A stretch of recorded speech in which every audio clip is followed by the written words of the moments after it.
আল্লাহর বান্দা বুজুর্গ ব্যক্তি বলছেন, তুমি যে স্বপ্ন দেখেছো এটা তোমার একার স্বপ্ন নয়, আর এটা স্বপ্ন নয়, এটা হলো বাস্তব। তামাম পৃথিবীর সমস্ত মানুষের জন্য এইটাই হলো বাস্তবতা। তোমার পেছনে যে বাঘ দৌড়াচ্ছিল এটা বাঘ নয়, এটা হচ্ছে হযরতে আজরাইল আলাইহিস সালাম। প্রত্যেকটি মানুষের পেছনে ঘুরছে, সময় এলি তার জান কবজ হয়ে যাবে। মৃত্যু কোনো গাল নয়, খোটাও নয়। এই জীবনের মোহে আমরা পড়ে গিয়েছি, জীবনের মোহে পড়ে গিয়েছি। এক লোক স্বপ্নে দেখছে তাকে বাঘ তাড়াচ্ছে, বাঘের তাড়া খাইয়া দৌড়াতে দৌড়াতে সে গাছের মাথায় গিয়ে উঠেছে। গাছের মাথায় উঠে একটা ডাল ধরে ঝুলে পড়েছে। এমন সময় সে লক্ষ্য করলো বাঘটা এসে গাছের গোড়ায় দাঁড়ায় আছে।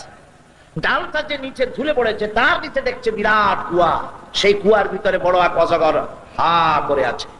এমন সময় কানে কুটকাট করে আওয়াজ আসে। কিসের আওয়াজ? তাকিয়ে দেখে যে ডালটা তার অবলম্বন, সেই ডালের গোড়ায় একটা সাদা ইঁদুর আর একটা কালো ইঁদুর ডালের গোড়াটা কেটে দিচ্ছে। কারণ বিপদটা খুব কম না বেশি? জনমের বিপদ না? গাছ বাইয়া যদি নিচে নামে তো খাবে কিসে?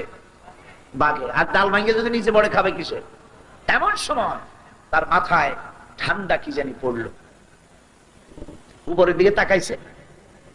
উপরে তাকালে সাধারণত মানুষের মুখ হা হয়ে যায়, আর যদি দাঁত না থাকে তাহলে জানলা খোলা গাড়ির মতো হয়ে যায়।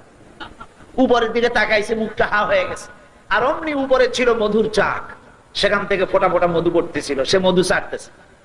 এমন সময় তার ঘুম ভেঙে গেল।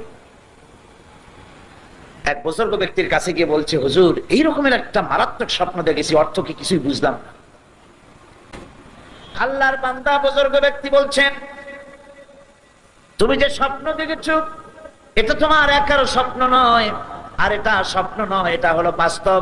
তামাম পৃথিবীর সমস্ত মানুষের জন্য এইটাই হলো বাস্তবতা। তোমার পেছনে যে বাঘ দৌড়াচ্ছিল এটা বাঘ নয়, এটা হচ্ছে হযরতে আজরাইল আলাইহিস সালাম। প্রত্যেকটি মানুষের পেছনে ঘুরছে, সময় এলি তার জান কবজ হয়ে যাবে। তুমি যে ডালটা ধরে ঝুলেছিলে ওই ডালটি হচ্ছে তোমার হায়াত। আর ডালের গোড়া কাটতে ছিল সাদা ইঁদুর আর কালো ইঁদুর। সাদা ইঁদুর হলো দিনের প্রতীক, কালো ইঁদুর হচ্ছে রাতের প্রতীক। দিন আর রাত তোমার হায়াতের রশিগাছা কুটকুট করে আস্তে আস্তে করে কেটে দিতেছে। আর নিচে যে কুয়া ছিল সাপ আ করে আছে, এটা হলো তোমার কবর। এর মধ্যে তুমি যে মাথার উপরে ঠান্ডা কি পড়লো, উপরে হা করলে মুখের ভিতরে মধু পড়লো, সেই মধু চাটতে চাটতে কবরের সাপের বিপদের কথা ভুলেছো, বাঘের বিপদের কথা ভুলেছো, ডাল ভেঙে পড়বে সে বিপদ ভুলেছো। এই মধু হচ্ছে তোমার সুন্দরী স্ত্রী, এই মধু হলো দুনিয়া, এই মধু গাড়ি, এই মধু বাড়ি, এই মধু ক্ষমতা, এই মধু প্রতিপত্তি, এই মধু হচ্ছে তোমার ব্যবসা বাণিজ্য। দুনিয়ার মোহে তোমাকে এত বড় বিপদ থেকে তোমাকে ভুলাই দিয়েছে মানুষ। এই দুনিয়া তাকে ভুলাই রেখেছে। আল্লাহ পাক মানুষকে সতর্ক করে দিচ্ছেন, ওয়াল আসরি ইন্নাল ইনসানা লাফি খুসর। আল্লাহ পাক বলেন, আমি এতগুলি কসম করে বলছি, ইন্নাল ইনসানা লাফি খুসর, নিঃসন্দেহে অবশ্যই মানুষের জীবন ক্ষতিগ্রস্ত। মানুষের জীবন কি ক্ষতিগ্রস্ত? কে বলতেছেন এ কথা? আল্লাহ পাক। লক্ষ্য করো, আগে তো আল্লাহ পাক কসম করলেন কতগুলা, তারপর আবার বলছেন ইন্না, নিঃসন্দেহে, নিশ্চয়ই। এরপরে আবার লাফি, ফির আগে যে লাম লাগানো হয়েছে এটা হচ্ছে লামে তাকিদ।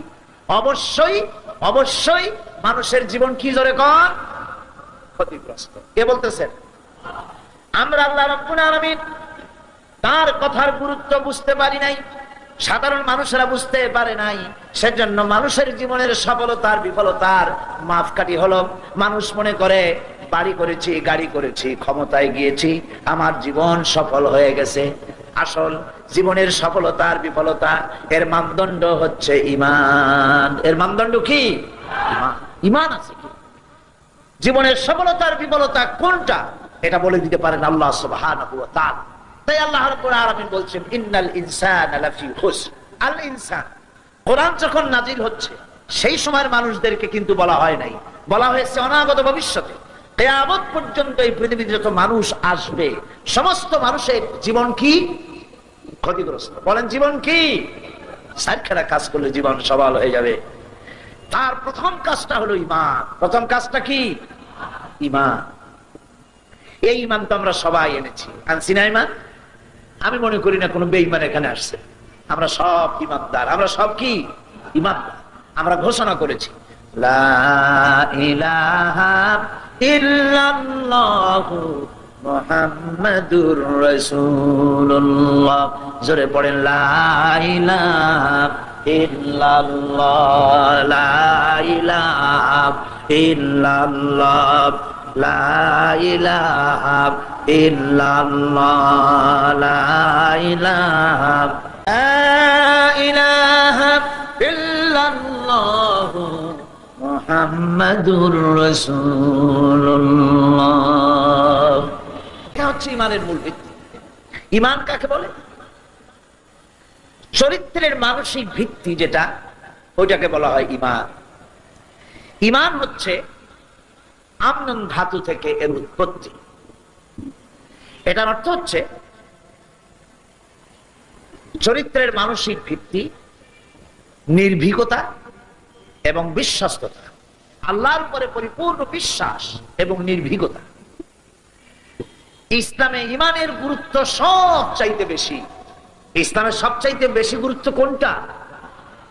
যদি প্রশ্ন করা হয় কোরআনে মজিদের দাওয়াতের মূল প্রতিপাদ্য কি, যদি প্রশ্ন করা হয় কি জবাব হবে?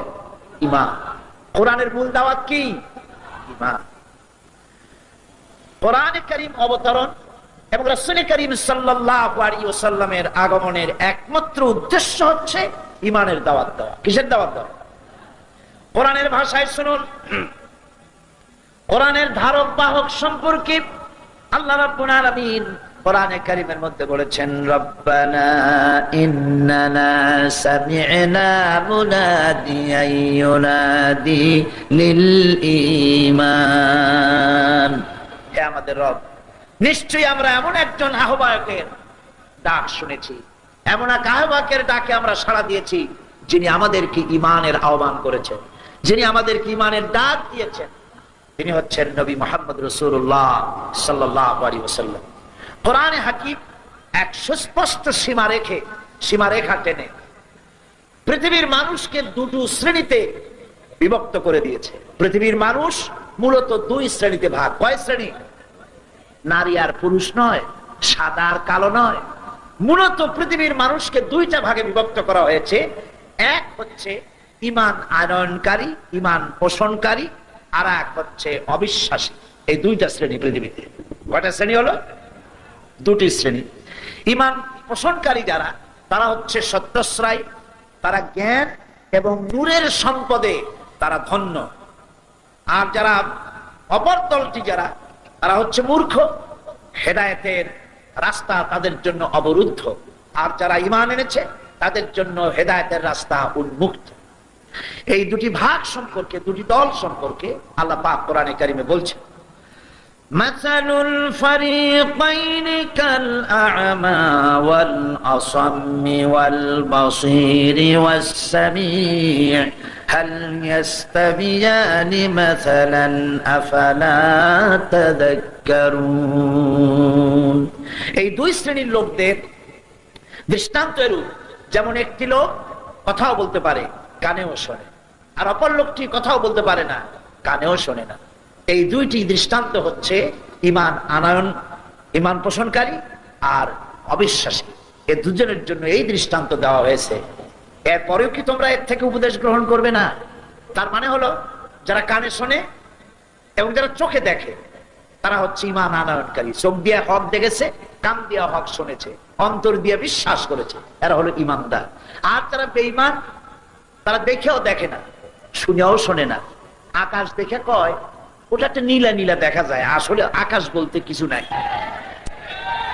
সুতরাং ঈমান ও কুফরের মধ্যে পার্থক্যের ফলে গোটা মানব জাতির মধ্যে সুস্পষ্ট ভাবে পার্থক্য সূচিত হয়ে গেছে। ঈমান এবং বেঈমান এর মধ্যে পার্থক্য হয়েই গেছে।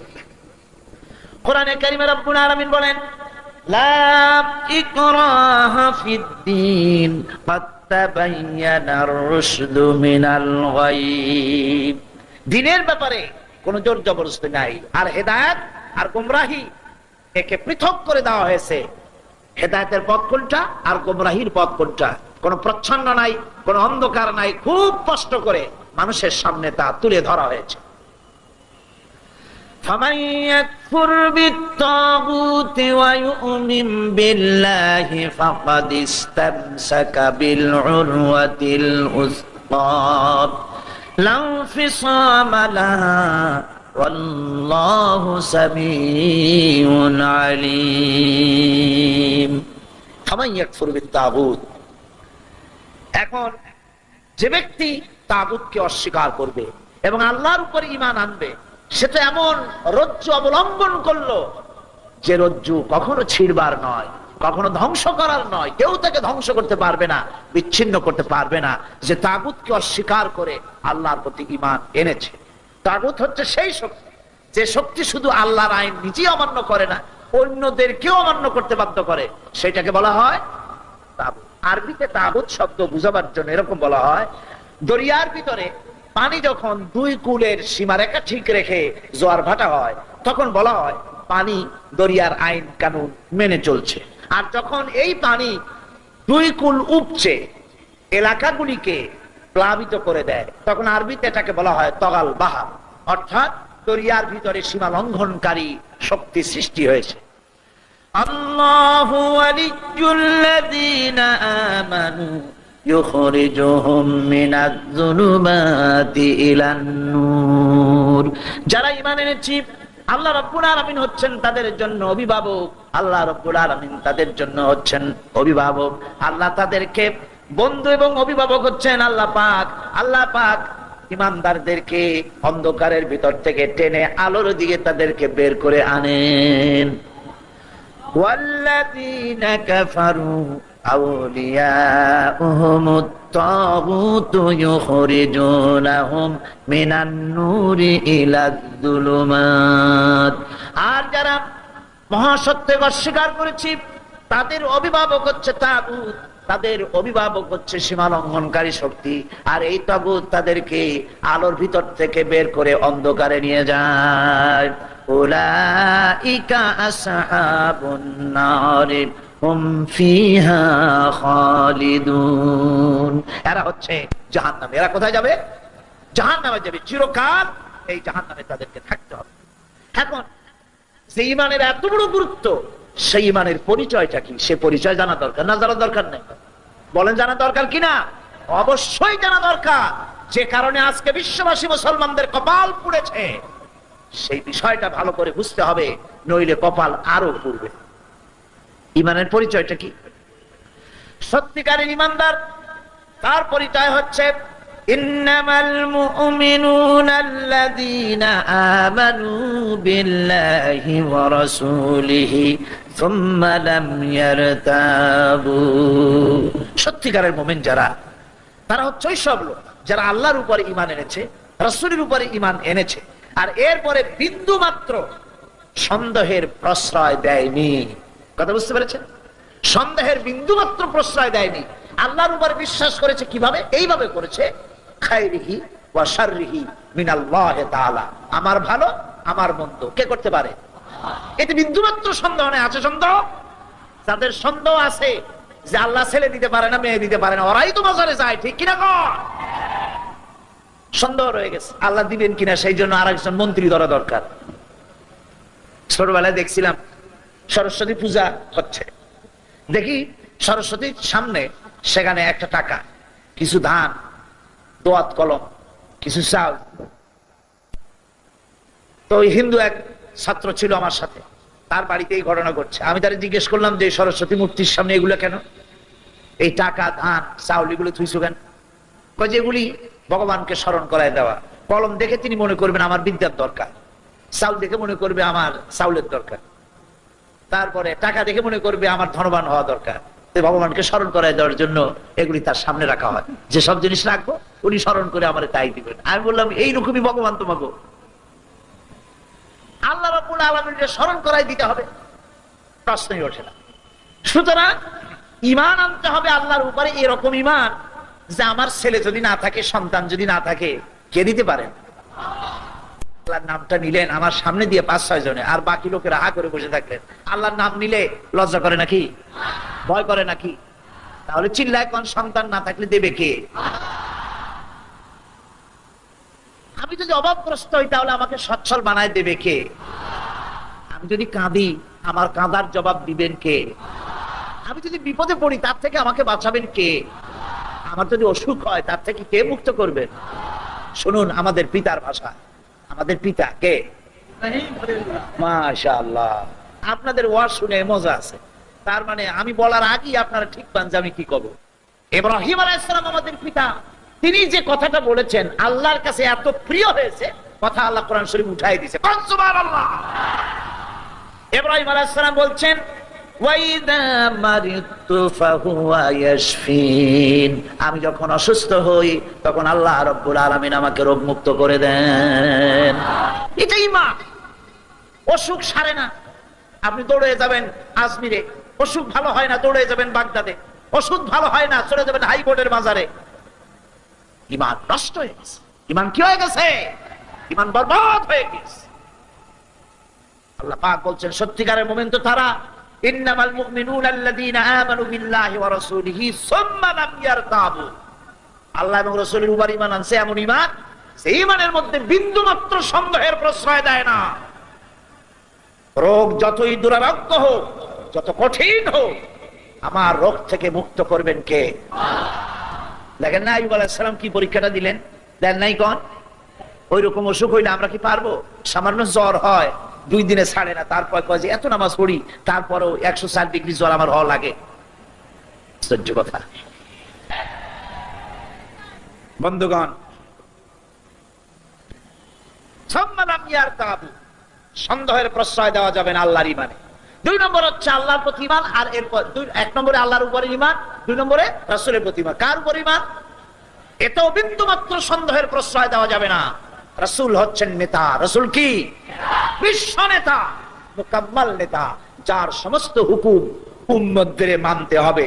উম্মতদের রাসূলের হুকুম মানা সুন্নাত না নফল? মাশাআল্লাহ, পরীক্ষা পাস করছেন আপনারা। রাসূলের হুকুম মানা নফল নয়, সুন্নাত নয়, ওয়াজিব নয়। রাসূলের হুকুম মানা আল্লাহর হুকুম মানার মতোই ফরজ, এবং তা আল্লাহর কথা অনুযায়ী। মা আতাকুমুর রাসূলু ফাখুযুহু ওয়া মা নাহাকুম আনহু ফান্তাহু। আল্লাহ পাক বলেছেন তোমাদের রাসূল তোমাদের জন্য যা এনেছেন, যা হুকুম করেছেন আঁকড়ে ধরো, আঁকড়ে ধরো, আর যা নিষেধ করেছেন তার থেকে ফিরে থাকো। রাসূলের হুকুম মানা আল্লাহর হুকুম অনুযায়ী। এ ব্যাপারে সন্দেহ করা যাবে না। আইনদাতা, আইন প্রণেতা, শারে, শরীয়ত প্রণেতা, বিশ্ব নেতা মুহাম্মদ রাসূলুল্লাহ সাল্লাল্লাহু আলাইহি ওয়াসাল্লাম, বিন্দু মাত্র সন্দেহ করলে চলবে না। আর রাসূল যে ফয়সালা দিয়েছেন সেই ফয়সালার সামনে দ্বিধা দ্বন্দ্বে ভোগা যাবে না। এটা রাসূল বলেছেন, এখন এটা কি করা যায়? বর্তমান যুগ তো এরকম হয় না, একটু চিন্তা ভাবনা করে দেখতে হবে। এরকম বলা যাবে? যাবে না। রাসূল বলেছেন কোন প্রশ্ন করার অধিকার কোন মুমিন পুরুষ, কোন মুমিনা নারীর এই অধিকার নাই। রাসূলুল্লাহ এই কথা বললেন কেন? এই প্রশ্ন করার অধিকার যখনই শুনবেন আল্লাহ রাসূল বলেছেন, মাথাটা নিচু করে দেবেন, বলবেন সামি'না ওয়া আতা'না, শুনলাম আর মেনে নিলাম। সুবহানাল্লাহ। রাসূলের কাছে এক ইহুদি গিয়ে মুসলমানের বিরুদ্ধে নালিশ করছিল। সেই মুসলমান তার কথা শুনে রাসূলের কারীম সাক্ষ্য আর প্রমাণ নিয়ে তারপরে তিনি ফয়সালা করলেন, ইহুদির পক্ষে রায় দিয়ে দিলেন। রায়টা মুসলমানের বিপক্ষে চলে গেল। মুসলমান বেচারা নারাজ হয়ে গেলেন। তিনি চলে গেলেন হযরত ওমর ফারুক রাদিয়াল্লাহু তাআলা আনহু, তার কাছে গিয়ে বলছেন, ভাই ওমর, একটা বিচারের সানি করতে আসছি তোমার কাছে। আমার কাছে সানি আসছো? প্রথম গিয়েছিলা কার কাছে? গিয়েছিলাম রাসূল কারীম সাল্লাল্লাহু আলাইহি ওয়াসাল্লামের কাছে। শুনি হযরত ওমরের চোখ এরকম হয়ে গেছে। আরে তুমি গেছো তার কাছে, প্রথম বিচার পাইছো, তারপর আমার কাছে সানি করতে আসছো, বিষয়টা কি? তার কাছে গেলাম, যাওয়ার পরে উনি সব শুনে মিলে ইহুদি আমার বিরুদ্ধে কেস করছে, উনি ইহুদির পক্ষে রায় দিলেন। একটা কথা হইলো, আমি মুসলমান, আমি চান্দা দিই, নামাজ পড়ি, জিহাদে যাই, রায়টা তো আমার পক্ষে হওয়ার কথা, অথচ হুজুর রায় দিলেন ইহুদির পক্ষে। আপনি এসব ব্যাপারে ভালো বুঝেন, সেই জন্য আপনার কাছে আসছি, বিচারের একটু সানি করে দেন। হযরত ওমর বলছেন, খুব ভালো জায়গায় আসছে, অপেক্ষা করো। বাড়ির মধ্যে গিয়ে তরবারি খান নিয়ে আসছেন, তরবারি খাপ থেকে বের করেছেন। আল্লাহর ওমর বলছেন, আল্লাহর বান্দা শোনো, রাসূল করিম সাল্লাল্লাহু আলাইহি ওয়াসাল্লাম কোন বিষয় ফয়সালা দেওয়ার পর সেই ফয়সালা মাথা নত করে যে ব্যক্তি মানতে পারে না, তার ফয়সালা এরকম করে করে দিতে হয়।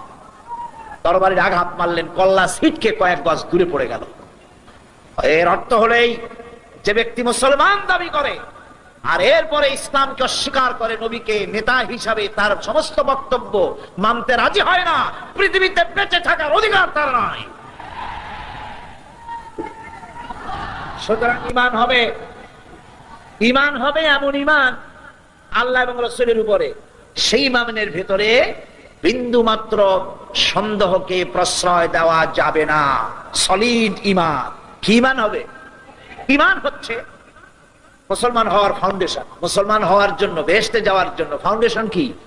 ঈমান। এই যে পাশের বিল্ডিংটা, এই বিল্ডিং এর ফাউন্ডেশন যদি জিনজিরা মার্কা সিমেন্ট দেওয়া হয়, জিনজিরা কেউ থাকলে রাগ করবেন না, জিনজিরা মানুষের যথেষ্ট বুদ্ধি আছে, আসল বাইরে আবার আগেই নকল তৈরি করে, বুদ্ধির প্রশংসা করতে হয়।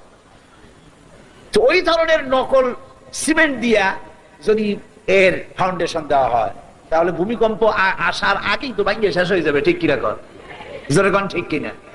ফাউন্ডেশন মজবুত হতে হবে, বাইরের চাকচিক্য থাকুক আর নাই থাকুক।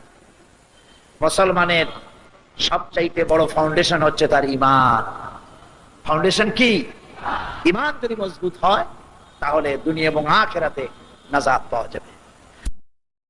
মদিনা মুনাওয়ারায় হযরত ওমর রাদিয়াল্লাহু তাআলা আনহুর সময় অনাবৃষ্টির কারণে দুর্ভিক্ষ দেখা দিয়েছিল। তখন হযরত ওমর জাস্টিসদেরকে, ম্যাজিস্ট্রেটদেরকে ডেকে পরিষ্কারভাবে এলান করে দিয়েছিল, এখন যদি কোনো চোর ধরা পড়ে, এই দুর্ভিক্ষ চলাকালীন কোন চোর যদি ধরা পড়ে আর প্রমাণিত হয় পেটের জ্বালায় চুরি করেছে, খবরদার তার হাতকে তোমরা কাটবে না, খবরদার হাত কাটবে না। ইসলাম তো আগে পেটে দেয়। আগে কোথায় দেয়? পেটে, তারপরে দেয় পিঠে, আগে দেয় না। মানুষের খাওয়া, পড়া, শিক্ষা, চিকিৎসা, বাসস্থান সব তার গ্যারান্টি দেওয়া হয়। মদিনায় যখন এই গ্যারান্টি এসে গেল, চোরের হাত কাটা আইন মক্কায় নাজিল হয় নাই, নাজিল হয়েছে মদিনা মুনাওয়ারায়, রাসূলের মদনী জিন্দেগিতে। কোন সময়? যখন রাসূলুল্লাহ প্রেসিডেন্ট। রাসূলুল্লাহ কি? যারে কোন রাসূলুল্লাহ কি? রাষ্ট্রপতি। সেই সময় মানুষ দরজা খুলে ঘুমাবার সুযোগ পেল, খাওয়া, পড়া, শিক্ষা, চিকিৎসা, বাসস্থানের গ্যারান্টি পেল। এই সময় আল্লাহ রাব্বুল আলামিন তিনি যখন দেখলেন ইসলামী সমাজ ব্যবস্থা কোরআনের আইনের মাধ্যমে মানুষ সব রকমের নিরাপত্তা লাভ করেছে, পেটের সমস্যার সমাধান হয়ে গেছে, তখন আল্লাহ আইন জারি করলেন, আস-সারিকু ওয়াস-সারিকাতু ফাকতাউ আইদিয়াহুমা। চোর পুরুষ হোক আর নারী হোক, উভয়ের হাত কেটে দাও। পুরুষ হোক আর নারী হোক, এখন উভয়ের হাত কেটে দাও। দৃষ্টান্তমূলক শাস্তি হোক, যাতে করে এই চুরি আর না কেউ না করে। পেটে খাবার আছে, চাকরি আছে, ওষুধ আছে, শিক্ষা আছে, থাকার মতো জায়গা আছে, এখন চুরি করো কেন? তাহলে বোঝা যাবে এটা নেশায় পরিণত হয়েছে। কি হয়েছে? নেশা।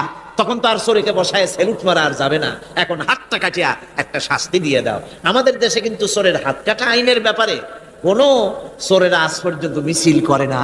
বাংলাদেশের কোন ছোট ছোট চোর, যেমন তাল চোর, বেল চোর, কচু চোর, ছাতি চোর, জুতা চোর, আরো যত ছোট ছোট চোর, এই সব চোরেরা কি কোনোদিন মিছিল করেছে যে চোরের হাত কাটা আইন মানি না, মানবো না? বলেছে কেউ? কিন্তু এই আইনের বিরুদ্ধে সোচ্চার কারা? কোন চোরেরা? নিশ্চয়ই ছোট চোরেরা না, বড় চোর। যারা তাল বেল চুরি করে না, বরং কলমের খোঁচা দিয়া সরকারের, জনগণের লক্ষ কোটি কোটি টাকা পকেটস্থ করেন মেহেরবানি করে, ওই সব। তারা মনে করেন যদি এই আইন চালু হয়ে যায় তাহলে তালচোর বেলচোরের তো কোনো ক্ষতি নাই, ইসলামী রাষ্ট্র চালু হলে পরে তো সকলের পেটে ভাত আসবে, ওই তাল বেল আর চুরি করা লাগবে না, তাদের তো সুবিধা। কিন্তু মুসিবতটা তো আমাদের হবে। বেশি খাইয়া খাইয়া জিব্বা পুরু হয়ে গেছে, এখন ওই বেশি খাইতে না পারলে বদভ্যাস চালু হয়ে যাবে। চুরি করতে যখন যাইবে তখন এই আইন তো বিসমিল্লাহ হবে আমাদের দিয়া। এই জন্য ওনারাই বিরোধিতা করেন চরম ভাবে।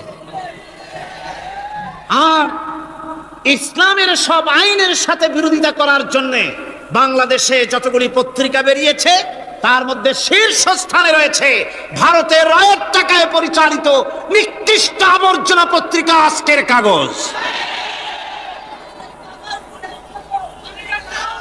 ওই কাগজে, এই কাগজের একটা প্রবন্ধ লেখা হয়েছে আজ।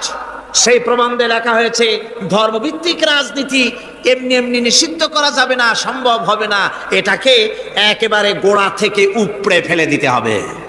মাওবাড়ির আবদা ভারতের টাকা নিয়ে লাফালাফি করছে। আজকে তারা বাংলাদেশ থেকে ধর্মভিত্তিক রাজনীতি নিষিদ্ধ ঘোষণার জন্য পায়তারা চালাচ্ছে এই পত্রিকার মাধ্যমে।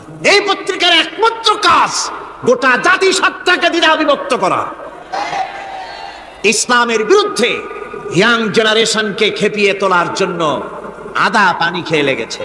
ধর্মভিত্তিক রাজনীতি নিষিদ্ধ ঘোষণা করার জন্য আপ্রাণ প্রচেষ্টা চালাচ্ছে। সংসদে পর্যন্ত এই বক্তব্য উঠানো হয়েছে, তাই না? সংসদে উত্থাপিত হয়েছে ধর্মভিত্তিক রাজনীতি নিষিদ্ধ ঘোষণা করতে হবে। আমি বলেছি ধর্মভিত্তিক রাজনীতি নিষিদ্ধ ঘোষণা করে ফেলেছিল রাশিয়া।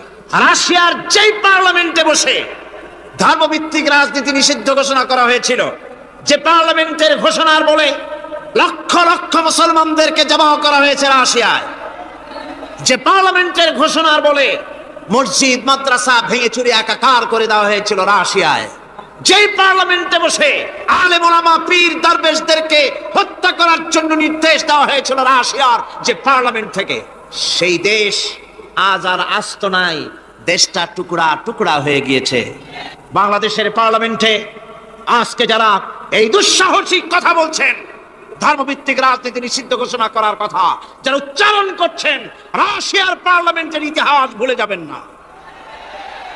বাংলাদেশে 11.5 কোটি তাওহীদি জনতার তাওহীদি রক্ত, তাওহীদি চেতনা সমস্ত শরীরে মাথায় আর রগ রেশায় টকবক করছে। ইসলামী চেতনা, ইসলামের রক্ত।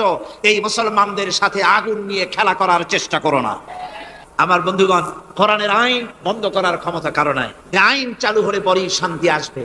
ওরা বিরোধিতা করছে, ওরা বলছে চোরের হাত কাটা আইন, এটা হচ্ছে একটা অমানবিক ব্যাপার। আইনটা কার? আল্লাহ। মানুষগুলি কার? তা তোমারা তো দরদ কেন? মায়ের চাইতে মাসির দরদ বেশি। এটা কি খুব সুলক্ষণ?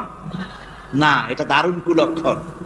সুতরাং আল্লাহ রাব্বুল আলামিন তার আইন হচ্ছে শাশ্বত আইন। চোরের হাত কাটা আইন অর্থ নয় যে বাংলাদেশ ইসলামী দল যদি ক্ষমতায় আসে পাইকারি দরে চোরের হাত কাটা আরম্ভ করবে না।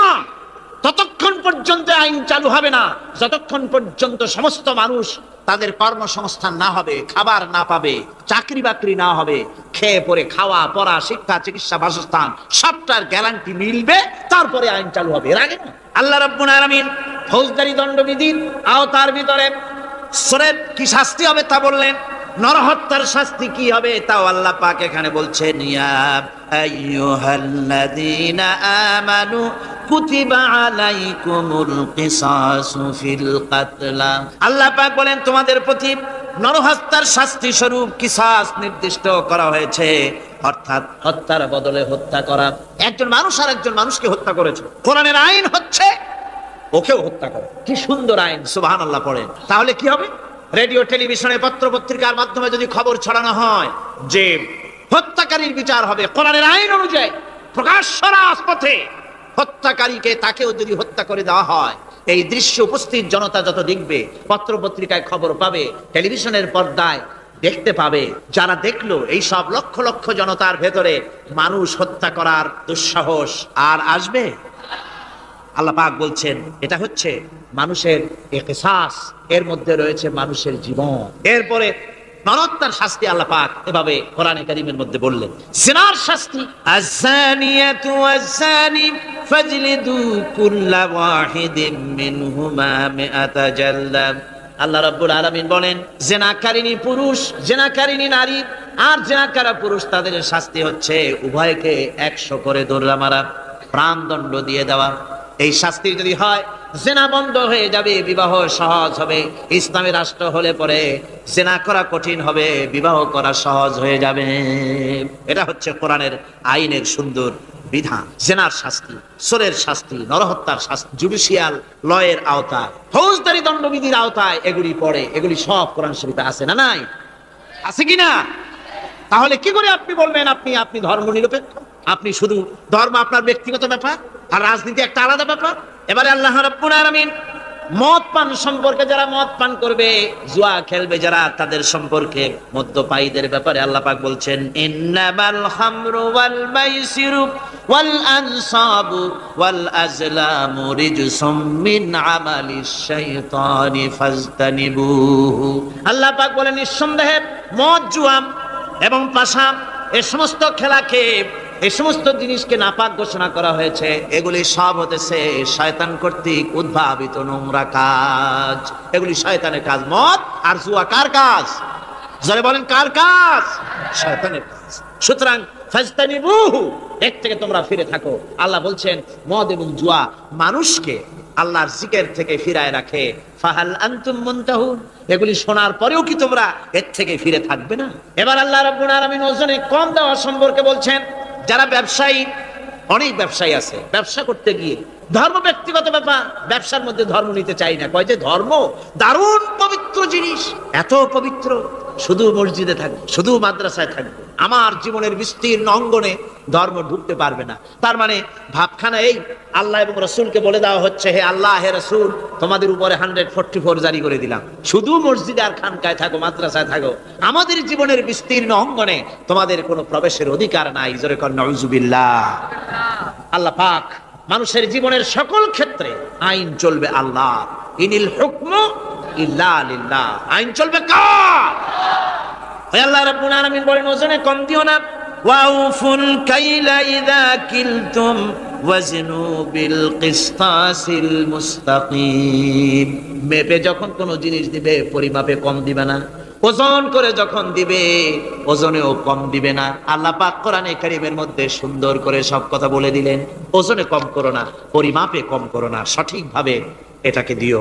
ইয়াতীমের মাল সম্পর্কে কোরআন বলছে ওয়ালা তাকরাবু মালাল ইয়াতীম ইল্লা বিল্লাতী হিয়া আহসান। ইয়াতীমের মাল ভক্ষণ করা তো দূরের কথা, এর নিকটবর্তী হয় না। তবে হ্যাঁ, এতিম বয়সপ্রাপ্ত হওয়া পর্যন্ত যদি আমানত রাখো সেটা ভিন্ন কথা, কিন্তু এতিমের মালকে ভক্ষণ করো না অবৈধভাবে। এতিমের মালের সুরক্ষার জন্য আল্লাহ পাক বলে দিলেন। অশ্লীলতা সম্পর্কে, আজকে সমাজে অশ্লীলতা চলছে, বেহায়ামি, নগ্নতা চলছে, এ সম্পর্কে আল্লাহ পাক বলছেন কুল ইন্নামা হারামা রাব্বিয়াল ফাওয়াহিশা মা যাহারা মিনহা ওয়া মা বাতান। আল্লাহ পাক বলেন হে নবী, আপনি বলে দেন আমার প্রভু নিঃসন্দেহে প্রকাশ্য এবং অপ্রকাশ্য সব রকমের নির্লজ্জতা এবং পাপাচারকে নিষিদ্ধ ঘোষণা করেছেন, হারাম করে দিয়েছেন। প্রকাশ্য এবং অপ্রকাশ্য সব রকমের পাপাচারকে, নির্লজ্জতাকে আল্লাহ পাক নিষেধ করেছেন। আজকে আমাদের দেশের টেলিভিশনে যে সমস্ত নির্লজ্জ বিজ্ঞাপন দেওয়া হয়, নারীর দেহের যে সৌন্দর্য প্রদর্শনী করা হয়, এ কি কোনো মুসলমান দেশের করা উচিত? কোন মুসলমানদের জন্য এটা কি বৈধ? আজ নির্লজ্জতা, বেহায়ামি ছড়িয়ে পড়ছে চতুর্দিকে। আল্লাহ পাক নিষেধ করছেন, হারাম করে দিয়েছেন। প্রকাশ্য অপ্রকাশ্য সব রকমের নির্লজ্জতা আল্লাহ পাক হারাম করেছেন। হযরতে মূসাকে ডেকে বললেন, মূসা রে, ভয় পাওয়ার কোনো কারণ নাই। প্রতিষ্ঠিত একটি সরকারের বিরুদ্ধে তোমাকে নামায় দিয়া ময়দানে তোমাকে আমি একা ছেড়ে দেই নাই। আমি আল্লাহ রাব্বুল আলামিন তোমার সাথে আছি। হাতের লাঠি ছেড়ে দাও। মুসা আলাইহিস সালাম লাঠি ছেড়ে দিলেন, লাঠি সাপ হয়ে গেল, হা করলো। জাদুকরদের তৈরি করা সমস্ত বাঘ, সিংহ, সাপ মুসা আলাইহিস সালামের লাঠি মার্কা সাপের পেটের মধ্যে গিয়া ঢুকলো। এটা ছিল মুসা আলাইহিস সালামের মুজিজা। হযরত দাউদ আলাইহিস সালামের মুজিজা ছিল, আল্লাহ রাব্বুল আলামিন তাকে মুজিজা দিয়েছিলেন, গলার সুন্দর আওয়াজ দিয়েছিলেন। তিনি যখন জাব্বুর শরীফ তেলাওয়াত করতেন, উড়ন্ত পাখিরা ওড়া বন্ধ করে চতুর্দিকে বসে আল্লাহর কালাম শুনতো।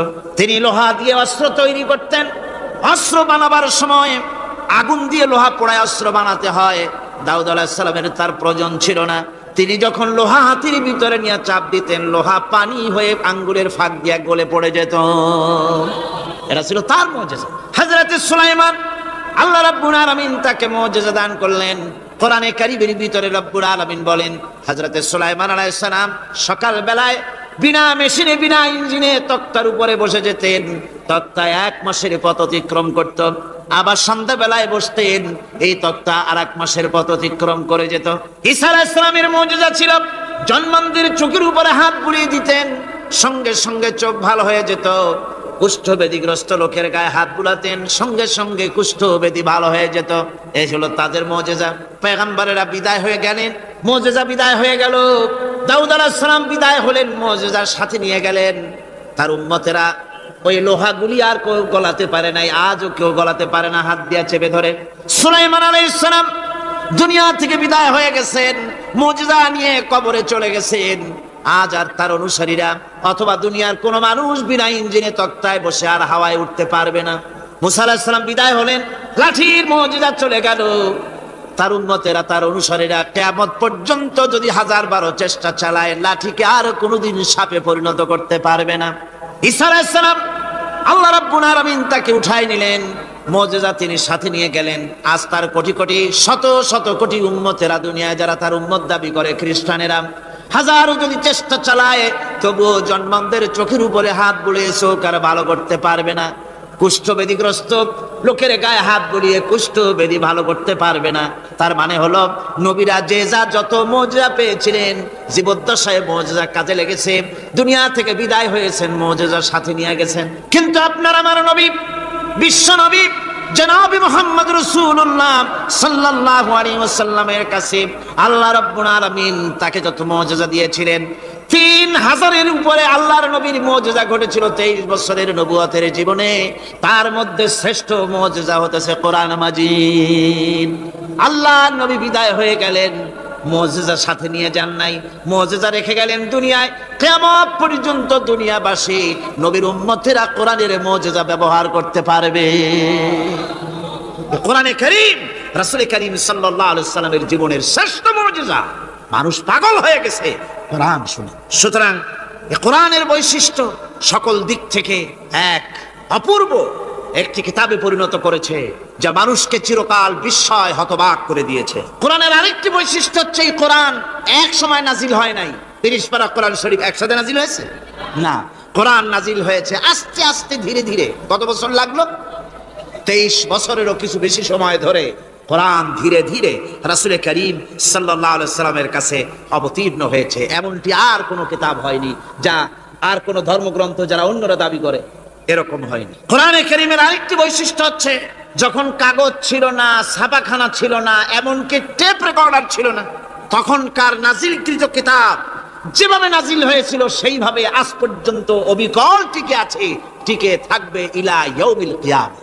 কিয়ামত পর্যন্ত কোরআনে কারীমের এই অকৃত্রিম অবিকৃত অবস্থায় কোরআনে কারীমের এই শান, এই বরকত টিকে থাকবে। এই জন্য কোরআন শরীফ হচ্ছে এই পৃথিবীর মহাবিশ্বের মহাবিস্ময়।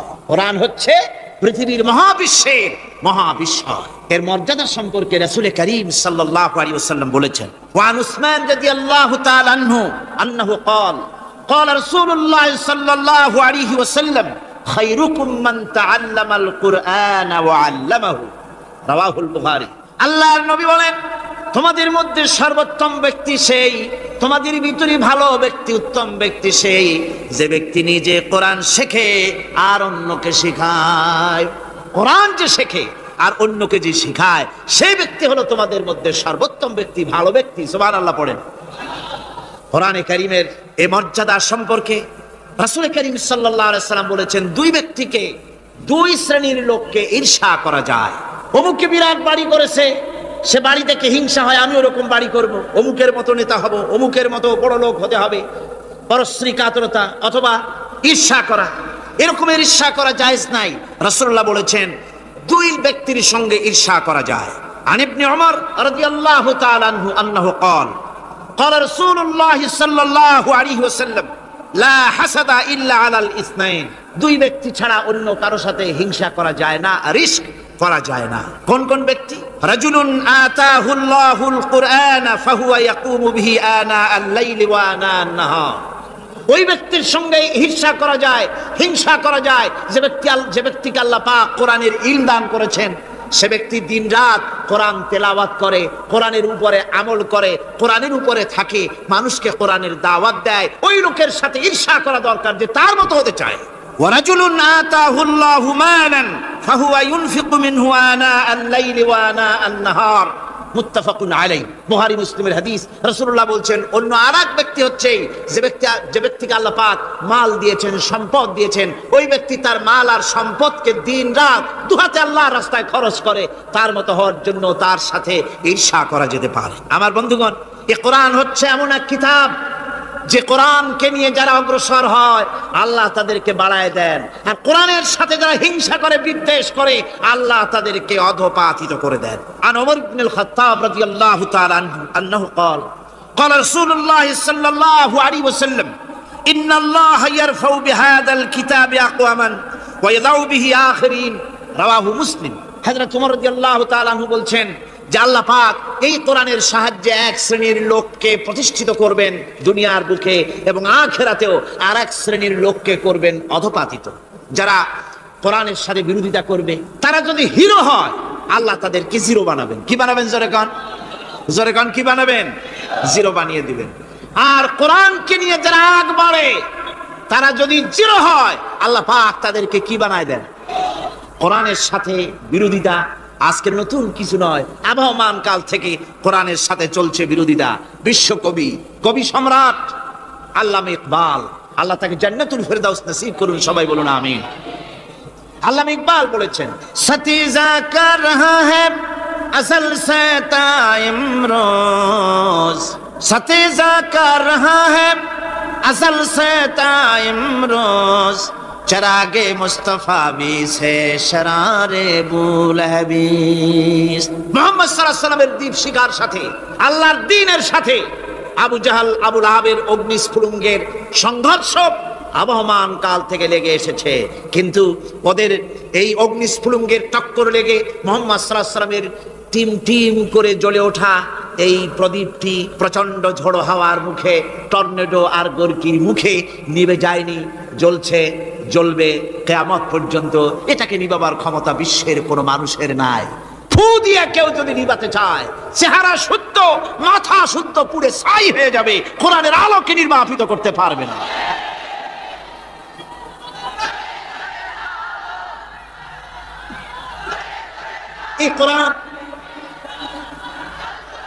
এই কোরআন যার সিনার ভিতরে থাকে, যার সিনার মধ্যে থাকে সে হয় সমৃদ্ধ, আর যার সিনার মধ্যে থাকে না সে হয় সবচাইতে ফকির আর এতিম। আল্লাহর নবী বলেছেন, ইন্নাল্লাযী লাইসা ফি জাওফিহি শাইউম মিনাল কুরআনি কাল বাইতিল খারিব। যেই দেহের ভিতরে কোরআন নাই, যেই দেহের ভিতরে, যেই সিনার ভিতরে কোরআন নাই, ওই মানুষটা হতেছে একটা সাড়া বাড়ির মতো, একটা উজাড় বাড়ির মতো, বিরান বাড়ির মতো। বিরান বাড়িতে কি থাকে? সাড়া বাড়িতে কি থাকে? কি কয়? না না, ভূত কিসের? খামোখাই ভয় পান আপনারা। ভূত বলে কিছু না। হ্যাঁ, শয়তান থাকে, জিন থাকে, তারপরে ওর মধ্যে আর কি থাকে? উতুম পেঁচা থাকে, ইঁদুর থাকে, তেলাপোকা থাকে, উই পোকা থাকে, বাঁদর থাকে, উল্লুক থাকে, সাপ থাকে। রাসূলুল্লাহর কথা দেখেন, কি সুন্দর কথা। সুবহানাল্লাহ, সুবহানাল্লাহ। যে দেহের ভিতরে কোরআন নাই, সারা বাড়িতে যা থাকে, পুরো বাড়িতে যা থাকে, বিরান বাড়িতে যা থাকে, যে দেহে কোরআন নাই সেই দেহের মধ্যে তাই থাকে। আজ দেখুন বাংলাদেশের শিক্ষাঙ্গনে, কলেজ, ইউনিভার্সিটি গুলিতে কোরআন পড়ানো হয় না। বলেন ঠিক কিনা? আমাদের বিশ্ববিদ্যালয়গুলিতে কোরআন পড়ানো হয়, তাফসীর পড়ানো হয়, হাদিস পড়ানো হয়। হাদিস, কোরআন, আল্লাহর কালাম পড়ানো হয় না বলে অবস্থা কি হয়েছে? হাদিস থেকে মিলায় নেন, ইন্নাল্লাযী লাইসা ফি জাওফিহি শাইউম মিনাল কুরআনি কাল বাইতিল খারিব। কোরআন নাই তো সারা বাড়ি, কোরআন নাই তো কি আছে? যে ঘরের মধ্যে মানুষ নাই, উল্লুক থাকে, ভাল্লুক থাকে, শয়তান থাকে, তেলাপোকা থাকে, সারপোকা থাকে, হিংস্র প্রাণী ভরপুর থাকে। যে শিক্ষা প্রতিষ্ঠানে কোরআন পড়ানো হয় না, সেখানেও সন্ত্রাসীরা বাস করতে পারে, ভালো মানুষ টিকতে পারে না। কোরআন যেখানে পড়া হয় না সেটা কবরের তুল্য। কোরআন যেখানে তেলাওয়াত হয় না সেটা কিসের তুল্য? কবরের তুল্য। আল্লাহর নবী বলেছেন, আন আবি হুরায়রা রাদিয়াল্লাহু তাআলা আনহু আন্নাহু ক্বাল ক্বাল রাসূলুল্লাহ সাল্লাল্লাহু আলাইহি ওয়াসাল্লাম লা তাজআলু বুয়ুতাকুম মাকাবির রাওয়াহু মুসলিম। আল্লাহর নবী বলেন, তোমাদের ঘরগুলিকে তোমরা কবর বানায়ো না। অর্থাৎ যে ঘরের মধ্যে কোরআনে কারীম তেলাওয়াত হয় না সেটা কবরের সমতুল্য। কবরের সমতুল্য। আগে আমাদের ঘর সমূহে যখন ছোট ছিলাম, তখন দেখতাম ঘরে ঘরে কোরআন তেলাওয়াত হতো, ঠিক না? প্রত্যেকটা ঘরের জানালা দিয়া সকালবেলায় আওয়াজ আসতো, আউযু বিল্লাহি মিনাশ শাইতানির রাজিম, বিসমিল্লাহির রহমানির রহিম। তেলাওয়াতের আওয়াজ ভেসে আসতো। আজ আর এই অবস্থা নাই। আজ ভদ্রলোকের বাড়ির সামনে দিয়ে হেঁটে যাবেন, সকালবেলা কিসের তেলাওয়াত? জনমের ঘুম ঘুমায়, পাইকারি দরে ঘুমায়, ফজরের নামাজ নাই। শহরের অবস্থা, অধিকাংশ বাড়িতে ফজরের নামাজ হয় না।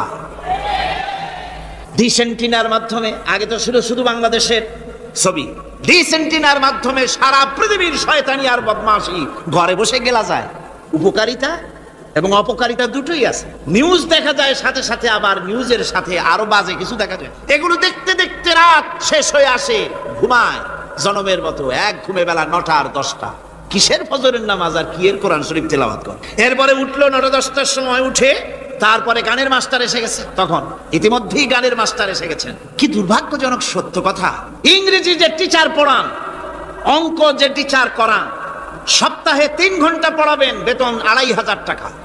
আর প্রতিদিন সকালবেলা এসে যদি কোনো মুসলমান কোনো একজন মৌলভী সাহেব, হাফেজ সাহেবকে রাখেন কোরআন তেলাওয়াত করাবার জন্য, কোরআন পড়াবার জন্য সন্তানকে, প্রতিদিন আসতে হবে, প্রতিদিন 2 ঘন্টা পড়াতে হবে, আর মাসের শেষে বেতন 500 টাকা।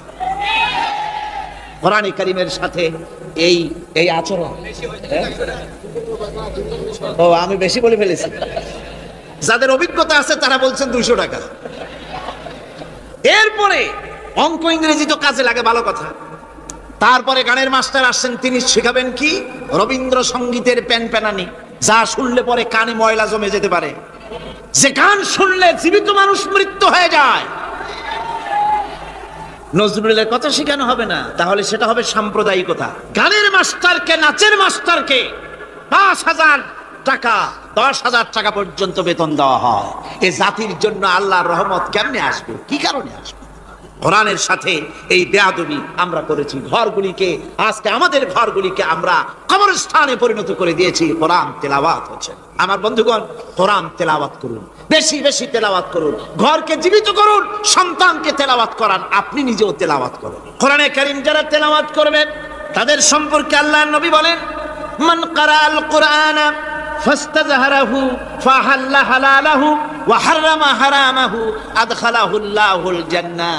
আল্লাহর নবী বলেন, যে ব্যক্তি কোরআন শরীফ তেলাওয়াত করবে এবং কোরআনের হালাল অনুযায়ী হালালকে মেনে চলবে, হারাম অনুযায়ী হারাম থেকে ফিরে থাকবে, এরকম কোরআনের উপরে যে তেলাওয়াত করবে আর আমল করবে, আল্লাহ রাব্বুল আলামিন কিয়ামতের দিন তাকে জান্নাতের ভিতরে প্রবেশ করাবেন। শুধু বেহেশতে যাবে না, ওয়াসাফাহু ফি আশরাতিন মিন আহলি বাইতিহি কুল্লুহুম কাদ ওয়াজাবাত লাহুন নার। নবীজি বলেন, এই কোরআনে কারীমের বরকতে কিয়ামতের দিন ওই ব্যক্তি তার রক্ত সম্পর্কিত 10 জন আত্মীয়ের ব্যাপারে সুপারিশ করার জন্য তৌফিক পাবে আল্লাহর দরবারে। এমন 10 ব্যক্তি, সেই 10 ব্যক্তির জন্য হিসাবের পরে জাহান্নাম ওয়াজিব হয়ে গিয়েছিল, এমন 10 ব্যক্তি সম্পর্কে কোরআনের তেলাওয়াতকারী আর আমলকারী আল্লাহর দরবারে সুপারিশ করার জন্য পারমিশন পাবেন।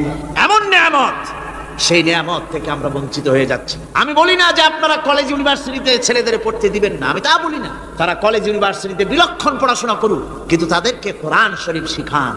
লক্ষ লক্ষ টাকা খরচ করলেন ছেলের পেছনে, কিন্তু কোরআন শিখালেন না। আপনি মরে গেলে আপনার জানাজাটা পড়বে, এ তৌফিকও সে পেল।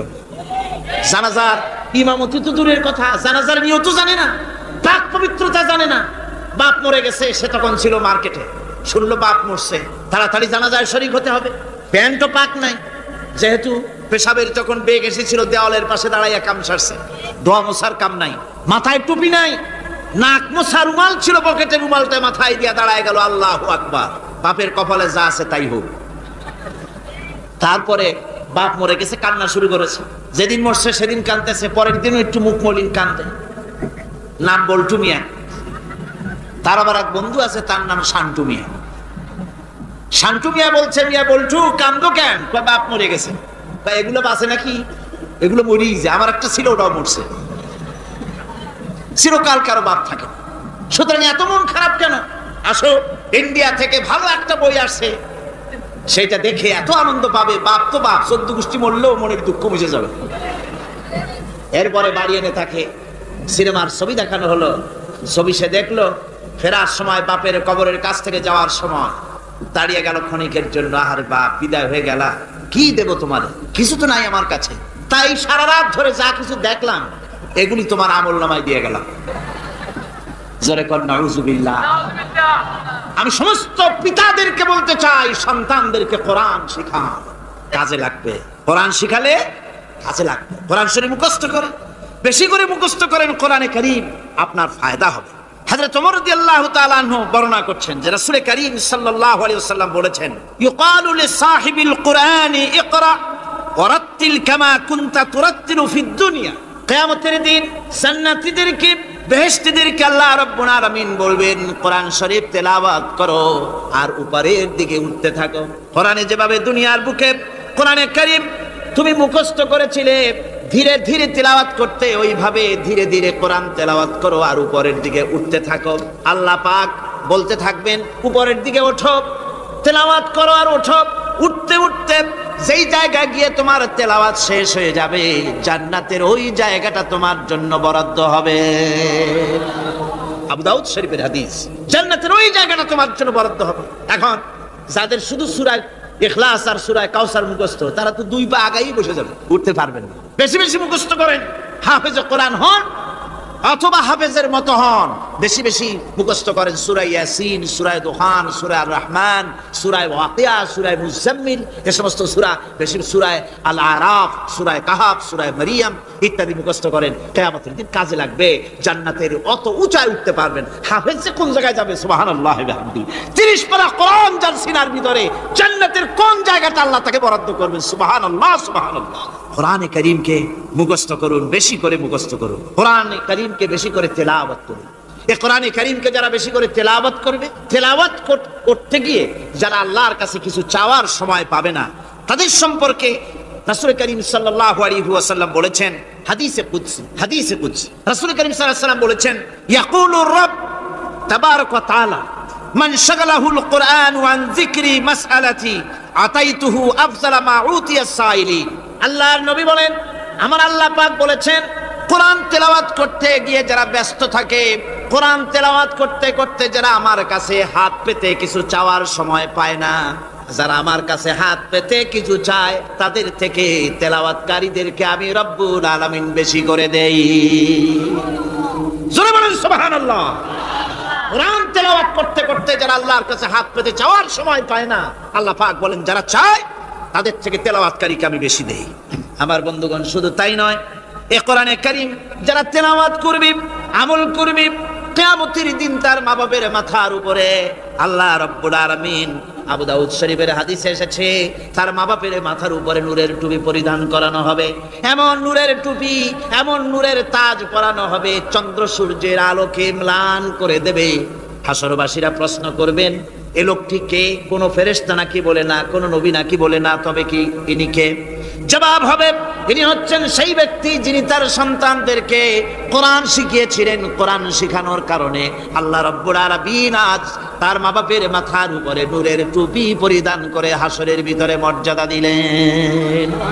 কিয়ামতের দিন দুনিয়া মর্যাদা পাওয়া যাবে, আখিরাতেও মর্যাদা পাওয়া যাবে যদি কোরআনে কারীমকে তেলাওয়াত করা যায়, আমল করা যায়, বোঝা যায়, তাহলে এই সমস্ত নিয়ামত আল্লাহ পাক দান করবেন। সুতরাং এই এত বড় নিয়ামত থেকে আমরা যেন কেউ বঞ্চিত হয়ে না যায়। কোরআন হচ্ছে এমন এক কিতাব যার তাফসীর লেখা হয় নাই। পৃথিবীতে এমন কোনো ভাষা নাই, পৃথিবীর উল্লেখযোগ্য সবগুলি ভাষায় কোরআনে কারীমের তাফসীর লেখা হয়েছে, কিন্তু কোন মুফাসসির আজ পর্যন্ত কথা বলেন নাই যে আমি যে তাফসীর লিখছি এর চাইতে ভালো তাফসীর আর কেউ লিখতে পারেও না আর পারবেও না, এটা শেষ, আর তাফসীর লেখা লাগবে না। এ কথা কেউ বলতে পেরেছে? জোরে বলেন, পেরেছে? পারে নাই। তার কারণ কি? আল্লাহ রাব্বুল আলামিন বলেন, কুল লাউ কানাল বাহরু মিদাদান লিকালিমাতি রাব্বি লানাফিদাল বাহরু ক্বাবলা আন তানফাদা কালিমাতু রাব্বি ওয়ালাউ জিনা বিমিসলিহি মাদাদা।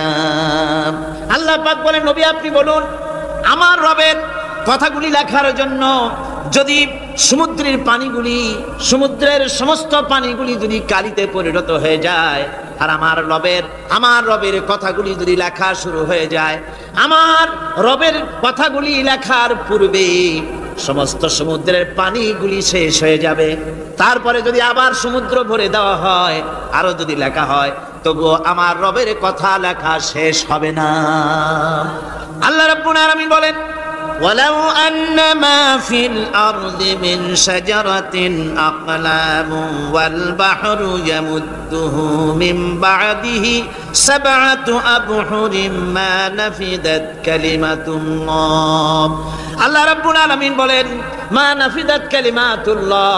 আল্লাহ পাক বলেন, 7টা সমুদ্রের পানি যদি একত্রিত করা হয়, 7টা সমুদ্রের পানি যদি এক জায়গায় করা হয়, এই পানিগুলি যদি কালিতে পরিণত হয়ে যায়, আর পৃথিবীর সমস্ত গাছগুলি যদি কলমে পরিণত হয়ে যায়, ওই গাছগুলি দিয়ে যদি ওই পানি রূপ কালি দিয়ে আমার প্রভুর কথা, আল্লাহ রাব্বুল আলামিনের কোরআনের কথা যদি লেখা শুরু হয়ে যায়, লিখতে লিখতে সমস্ত পানিগুলি গাছগুলি শেষ হয়ে যাবে, আল্লাহ পাকের কালামের ব্যাখ্যা লেখা শেষ হবে না।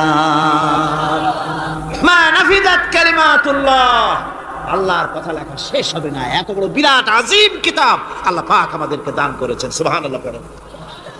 এই কিতাবের এত বড় গুরুভার আল্লাহ রাব্বুল আলামিন বলেছেন, লাউ আনজালনা হাযাল কুরআন আলা জাবালিন লারাআইতাহু খাশিআন মুতাসাদ্দিআন মিন খাশিয়াতিল্লাহ।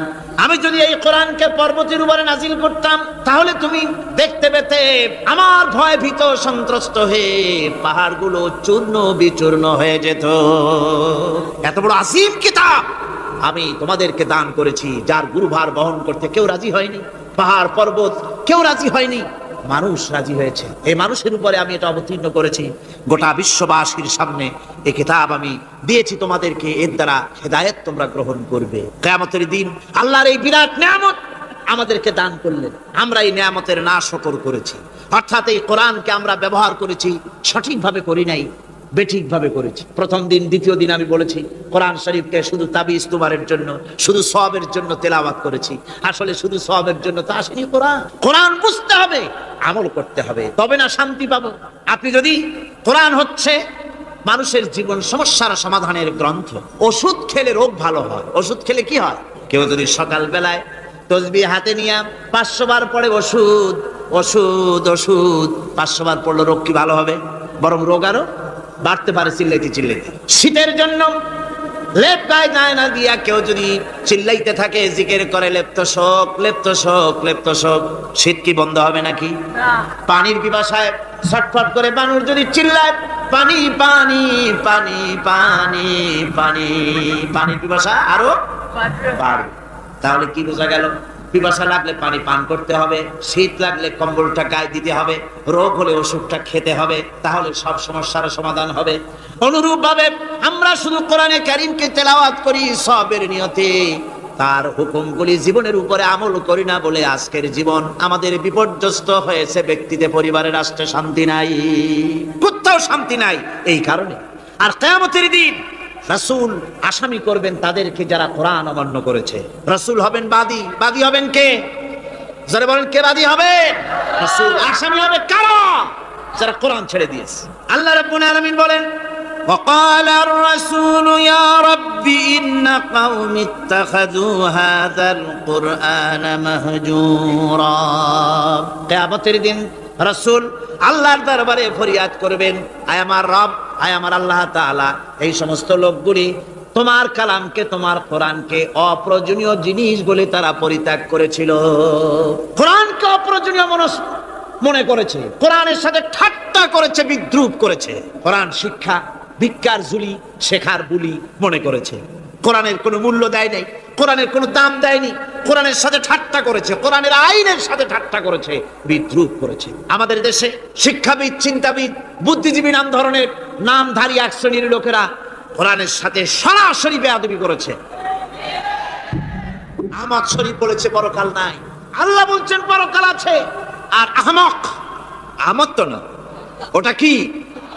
এই আহমক, সে বলেছে পরকাল নাই, বিবাহ মানি না, কবর আযাব মানি না, কিয়ামতের দিন বিচার হবে তাও মানি না, অস্বীকার করেছে। এটাকে নিয়ে ঠাট্টা করেছে। আহমদ শরীফ লিখেছেন নিজে যে আল্লাহ বলতে কেউ নাই, মানুষ তাকে চিন্তা করে সৃষ্টি করেছে, স্রষ্টা বলতে কেউ নাই।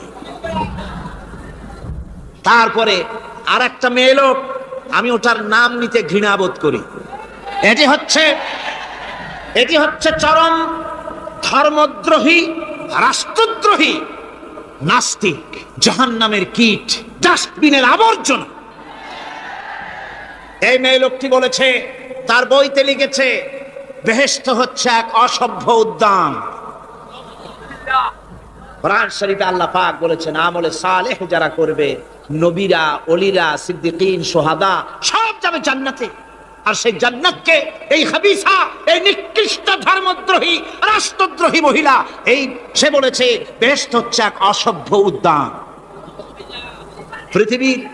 পৃথিবীর অতৃপ্ত বহুগামী পুরুষেরা তাদের থাকার জায়গা হবে ওই বেহেশতের মধ্যে। যেরকম নাউজুবিল্লাহ। এই মেয়ে লোকটি সমগ্র নারী জাতির কলঙ্ক। ভারত, বাংলাদেশের শ্রেষ্ঠ শত্রু ভারত, এই শয়তানকে পয়সা দিয়া পুষতেছে। কলকাতায় দাওয়াত দিয়ে আনন্দ পুরস্কার দিয়েছে। সে তার বইয়ের মধ্যে, কত বড় নির্লজ্জ মেয়ে, বইয়ের মধ্যে লিখছে, বাসে বসে আমি যখন দেখি ছেলেরা পেশাব করার জন্য বাস থামলি, বাসের থেকে নেমে দেওয়ালের পাশে গিয়ে প্যান্টের বোতাম খুলে পেশাব করে, আর মেয়েরা চুপ করে বসে থেকে পেশাবের যন্ত্রণা নিয়ে কষ্ট পায়, আমি আনন্দ পাবো সেই দিন যেদিন মেয়েরাও বাস থেকে নেমে দেওয়ালের পাশে দাঁড়িয়ে পেশাব করতে পারবে। এটা কি একটা মানুষ? অসভ্য জানোয়ার একে জন্ম দিয়েছে, আল্লাহই ভালো জানে। আমার বন্ধুগণ, তার অসভ্যতার শেষ নাই। কোরআন নিয়ে ঠাট্টা করেছে, বলেছে আমার মা রাতের বেলায় ঝুলে ঝুলে সূরা ইয়াসিন পড়ে, আমি চিন্তা করি যে কত বাজে কাম করতেছে সে। বলছে আল্লাহ পাক কোরআনের মধ্যে পুরুষকে বেহেশতের হুরিদের কাঁচা মাংসের লোভ দেখাইয়া, মদ খাওয়াবার লোভ দেখিয়ে তাদেরকে নামাজ রোজা করার জন্য বাধ্য করতেছে। বেহেশতে কি শরাব, বেহেশতে কি মদ পান করানো হবে? না, বেহেশতে মদ পান করানো হবে না। মদ তো নাপাক জিনিস। আল্লাহ পাক বলছেন বেহেশতে পান করানো হবে। ওয়া সাকাহুম রাব্বুহুম শারাবান তাহুরা। জান্নাতের ভিতরে আল্লাহ পাক শারাবে তাহুর পান করাবেন, যেটা নিজেও পাক এবং যে পান করবে সেও পবিত্র হয়ে যাবে। সুবহানাল্লাহ। সুতরাং এই কোরআন নিয়ে ঠাট্টা বিদ্রুপ যারা করেছে, কিয়ামতের দিন আল্লাহর দরবারে তাদেরকে উঠতে হবে, আজ হোক কাল। আমি জানি না বাংলাদেশ সরকার ভারতের ভয়ের চোটে এই মেয়ে লোককে পুলিশ প্রহারা দিয়া পুষতেছে নাকি আমার বুঝে আসে না। বাংলাদেশ সরকারের পররাষ্ট্র মন্ত্রণালয় রীতিমতো আসামির কাঠগড়ায় দাঁড়িয়ে বিবৃতি দিয়েছেন এবং তাকে পুলিশ প্রহরার ভিতরে রেখেছে। বাংলাদেশের দণ্ডবিধি অনুযায়ী ওর তো ফাঁসি হয়ে যাওয়া উচিত। কোরআনের বিরুদ্ধে কথা বলেছে, আল্লাহর কোরআন নিয়ে ঠাট্টা করেছে। আমার বন্ধুগণ, কিয়ামতের দিন যখন এরা উপস্থিত হবে আল্লাহর দরবারে, আল্লাহ রাব্বুল আলামিন কোরআনের সাথে যারা ঠাট্টা করেছে, বিদ্রুপ করেছে, কোরআনের আইনকে নিয়ে যারা ঠাট্টা বিদ্রুপ মজাক উড়াইছে, কিয়ামতের দিন তাদেরকে বলা হবে ওয়াকিলাল ইয়াউমা নানসাকুম কামা নাসিতুম লিকা ইয়াউমিকুম হাদা। কিয়ামতের দিন আল্লাহ রাব্বুল আলামিন কোরআনের ঠাট্টাকারী, কোরআনের বিদ্রুপকারী, কোরআনের আইনের অমান্যকারীদেরকে বলবেন আমি আজকে তোমাদের ভুলে গেলাম, যেমন করে তোমরা এই দিনে আমার সঙ্গে সাক্ষাৎকারের কথা ভুলে গিয়েছিলে।